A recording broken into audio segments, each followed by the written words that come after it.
Today we're building a table for a noble cause. Yes, we are creating a barley and rye table for donation to the mikeroweWORKS Foundation, where it can be auctioned off for scholarships. Let's go.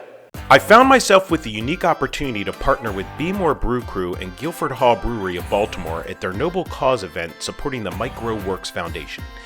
In addition to being a sponsor of the event, I was asked if I could contribute a silent auction item to support the cause, and as the event was featuring Mike's whiskey brand Noble, which happens to be named for his grandfather Carl Noble, I said hold my rock glass and got to work. I chose to upcycle some 3/4 inch thick red oak scrap plywood I had laying around the shop as a filler. The table is going to be pub height and 1.5 inches thick. Using my Next Wave HD 544 CNC, I cut a 33-inch round circle, leaving 3 inches around the table perimeter to give the illusion of a solid resin pour.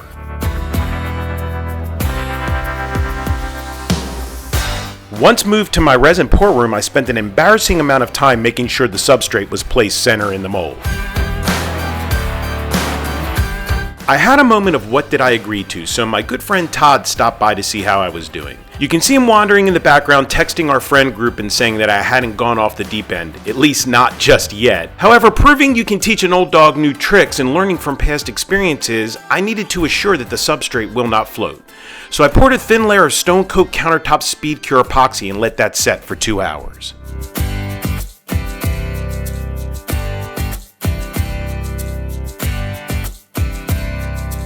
And now the moment we've all been waiting for, the big casting pour. Using measuring cups, I did some math and figured that I needed roughly 25 pounds of barley and rye to fill the mold to the depth lines I had drawn earlier. I needed this to look as organic as possible, so I just kept layering and mixing materials and loosely spreading it around the mold.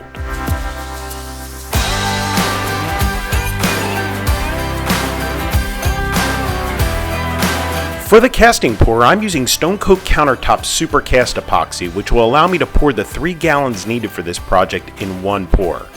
I also added a small amount of black dye to the mix for no reason other than it added some shadow depth to the rye. Supercast has an amazing open time, so I could take my time with the pour and started by pouring the outside perimeter of the table until I saw some puddling. One of the questions you may have is why I didn't do a pre-mash mix of resin and rye to keep the rye from floating.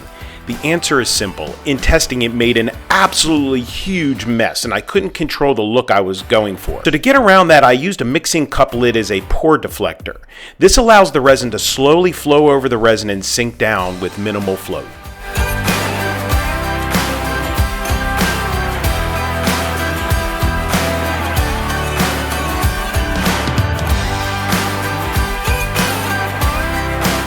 "72 hours later is the moment of truth, time to demold.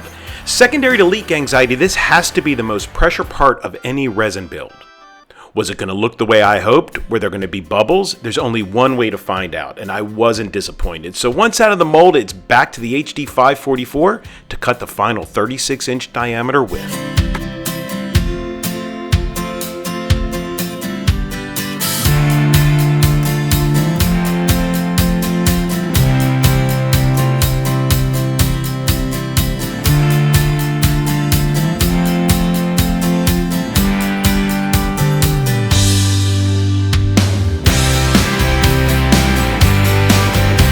Allow me to take 1 second just to thank my sponsors for this video, StoneCoat Countertops, Epoxy, and Next Wave CNC. They are both amazing, amazing companies right here in the US of A that have been part of my journey since I became a maker. So make sure you make your way down into the description where you're gonna find links as well as discount codes for all of the products that they offer. If you're wondering how early is it to start training people for the trades, check this photo out. Yeah, that's me. 3-year-old me, 1974. With the top sanded and rounded over at 1/4 inch, it was time to put the logo on. A quick shout out to Sarah at Sign Design Studios for providing me with a flawless vinyl of the foundation logo. There are a couple of ways to adhere vinyl, and I chose the wet method, and there are quite a few steps involved in that, so keep an eye out on the channel for a follow-up video on this.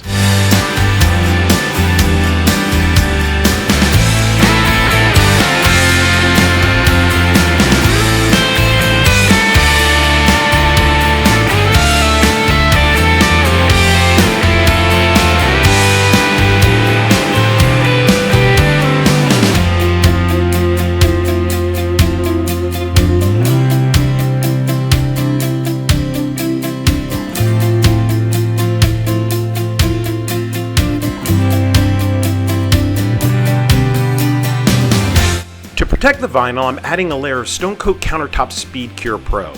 In my humble opinion, this is the absolute best countertop resin on the market, and I'm not saying that because they're a sponsor. Its quick cure time, zero VOC, and scratch resistance makes it my go-to countertop resin. I'm pouring a 3 ounce per square foot coating that gets spread with an 1/8 inch trowel. Speed Cure Pro has a short 30-minute pot time and a 2 to 4 hour cure time, so in the background you see my keep me on task timer. With the tabletop in cure mode, I can turn my attention to the barrel. I wanted to stabilize it while adding some upscale design elements. I made my way over to my bandsaw where I cut an arc out of some leftover pine I had laying around the shop. I could use this jig on my drill press, and lining up the marks I made earlier on the band, I was able to drill out holes for every barrel stave. I then secured the bands to the barrel with brass screws and washers. It took about an hour per band, and between cleaning them up and the 200 plus screws, if I don't ever see a barrel for a bit, you know what? I'm okay with that. As an homage, if you will, to Pops, I'd be really remiss if I didn't throw some subtle Noble into the design. So I made a template on my Cricut and Dremel carved the Noble logo into the barrel's bunghole. Saying bunghole was not on my bingo card for today, but here we are. To finish off the top, I add an extra layer of scratch protection with StoneCoat Countertops Ultimate Top Coat. This multi-step roll-on process really does assure a scratch-free future for this table. So keep an eye out on the channel for a more detailed process video in the future.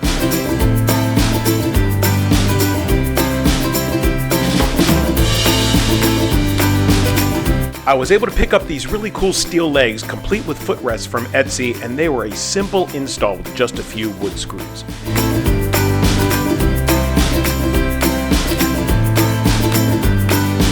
Also courtesy of Etsy, I found these fantastic top mounting brackets that had a standoff lift appearance that I found really interesting.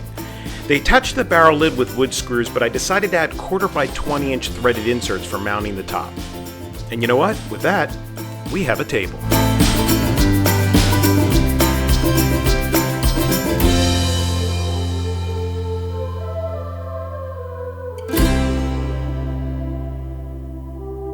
I hope you enjoyed watching this video as much as I enjoyed making this table. Please make sure you head on over to mikeroweWORKS.org, where you're going to find a website full of resources, including where you can apply for scholarships for trade schools.